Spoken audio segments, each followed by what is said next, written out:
जुड़ गया ओम और ईशा का गठबंधन। हो गई ओम और ईशा की शादी।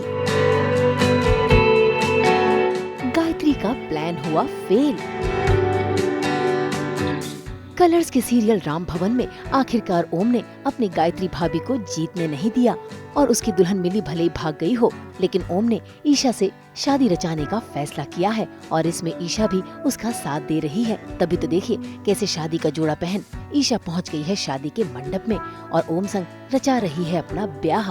ये शादी भले ही बेमन की हो, लेकिन अपने परिवार की इज्जत रखने के लिए दोनों ने एक दूसरे का हाथ थाम लिया है। क्या होता है ना, भगवान अपने आप प्लान्स बना के भेज देते हैं। कुछ ऐसी चीज़ें हो जाती हैं, बस मुझे वो एग्जीक्यूट करना होता है, वो मैं करूँगी और फिर पोपट हो जाएगी ओम की। देखते किसकी पोपट होती है। बारी बारी। लेकिन हाँ, जो सीक्वेंस ऐसा ही है, काफ़ी ड्रामेटिक शादी कर रहे हैं हम लोग।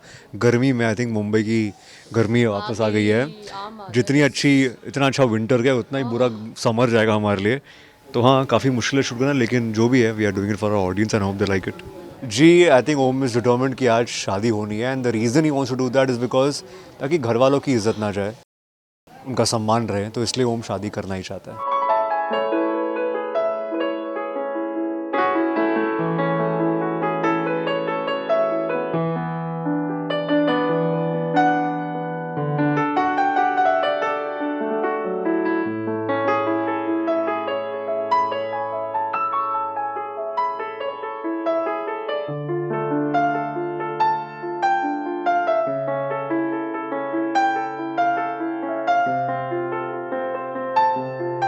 भाई गायत्री को तो लगा था कि फिर से ओम की शादी टूट जाएगी, लेकिन इस बार गायत्री को हार मिली है और ओम और ईशा की शादी हो गई है। ऐसे में ईशा भी अपना घर छोड़ ससुराल की ओर बढ़ चली है, तो वहीं गायत्री भी टशन दिखाते हुए अपनी देवरानी का स्वागत कर रही है। लेकिन यहाँ पर भी गायत्री ने हार नहीं मानी। बिना मन के ओम और ईशा को टशन दिखाते हुए उसने गृह प्रवेश तो करवाया ही, साथ ही लाया कहानी में ट्विस्ट, कर दी घर की बत्ती गुल।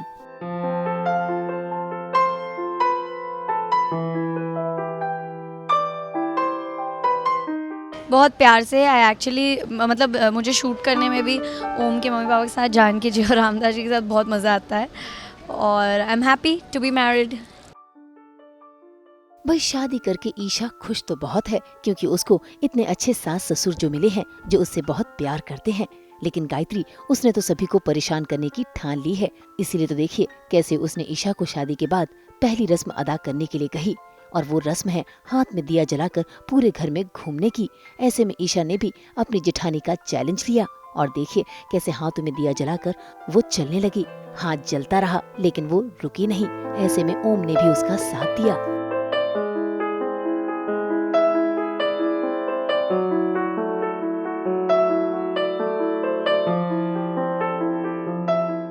वो दिया बुझना नहीं चाहिए, अनहोनी कुछ ऐसा कुछ ब्लास्ट टाइप का होगा, बट ईशा उस दिए को बुझने नहीं देगी और ओम उसकी हेल्प करेगा। इसी बीच आता है कहानी में ट्विस्ट, जब जल जाता है ईशा का हाथ और साथ ही जलता है ओम का हाथ भी। घर वाले तो परेशान हो जाते हैं, लेकिन ओम वो लगाता है ईशा के हाथों में मरहम, तो वहीं ईशा भी ओम के हाथों में मरहम लगाती है और इससे इनका रिश्ता जुड़ता हुआ नजर आ रहा है।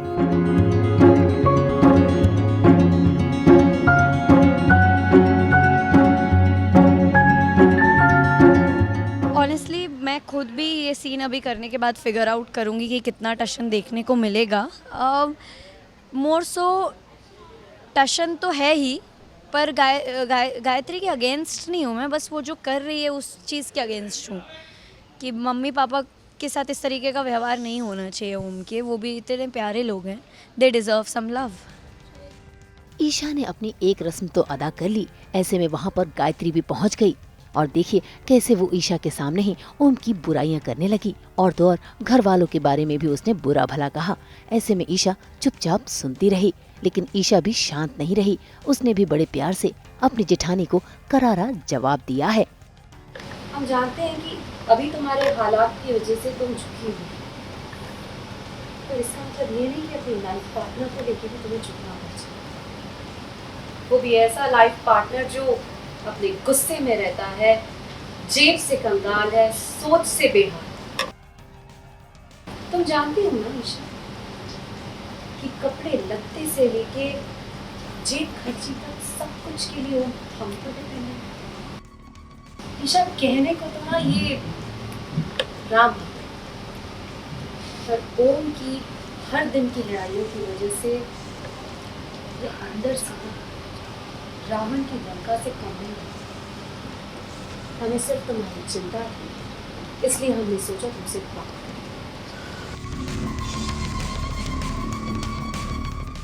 थैंक यू रावण, आपने तो ओम की सच्चाई बता के हमारी आंखें, कान, दिमाग सब खोल दिए। और आप चिंता मत करिए, हमें ओम को बहुत अच्छे से हैंडल करना है। अगर आप नहीं होती तो फिर हमें ओम के बारे में ये सच कौन बताता। डोंट वरी, अब हम पूरी तरीके से अलर्ट हो गए। I am ready. Thank you for your information. यही सुनना चाहती हूँ कि ओम थोड़ा इम्पल्सिव है और उसको पति के रूप में जानने का हमें वक्त नहीं है, और एक अच्छा बेटा कभी एक खराब इंसान नहीं हो सकता।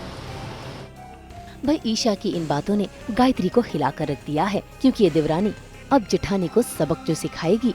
फिलहाल तो ईशा ओम की बहुत अच्छी दोस्त है और अब तो ये दोस्ती रिश्ते में भी बदल चुकी है। ऐसे में दोनों के बीच की नोकझोंक भी पहले की तरह चल ही रही है, लेकिन ओम कहीं न कहीं उसकी नजर बार बार ईशा पर टिक रही है, क्योंकि उसका दिल कहीं न कहीं ईशा के लिए धड़क जो रहा है। ऐसे में उसको टकटकी लगाए देखते हुए ईशा अल्टीमेटम दे रही है और साथ ही बना रही है शादी के बाद कई सारे रूल्स भी।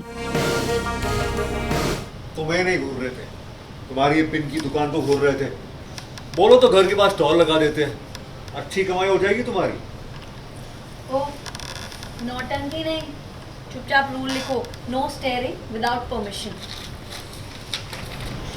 सच में लिखना है? हाँ। ठीक है, तो ये सेम रूल तुम पे भी लागू होता है। हाँ? सोच लो, गली मोहल्ले की लड़की की नजर अक्सर हम पे गड़ी रहती है।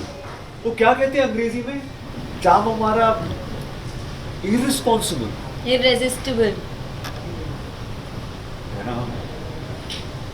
लिखो रूल नंबर 1। भाई रूल्स तो बहुत बनेंगे, लेकिन ये रूल्स तो तोड़ने के लिए ही बनते हैं, और प्यार का रिश्ता तो ऐसा ही होता है, जो आगे के एपिसोड्स में नजर आएगा जब दोनों के बीच करीबियां होंगी। मुंबई से शीतल कावा और रोशनी विश्वकर्मा के साथ ब्यूरो रिपोर्ट। हम तो लेकर ही आते हैं आप सबके लिए 24/7 एंटरटेनमेंट की गुड न्यूज़। तो अगर आपको ये वीडियो पसंद आया है आप इसे लाइक करें, कमेंट देके अपनी राय ज़रूर दें। ऐसे ही एक्सक्लूसिव कंटेंट के लिए हमारे चैनल को सब्सक्राइब ज़रूर करें। अगर आप यही वीडियो फेसबुक पर देख रहे हैं तो हमारे फेसबुक पेज को भी फॉलो करें। नाम तो आप सब जानते ही हैं, सास बहू और बेटियाँ, जहाँ हम लेकर आते हैं आपके लिए एंटरटेनमेंट की दुनिया से हर अपडेट। Take care.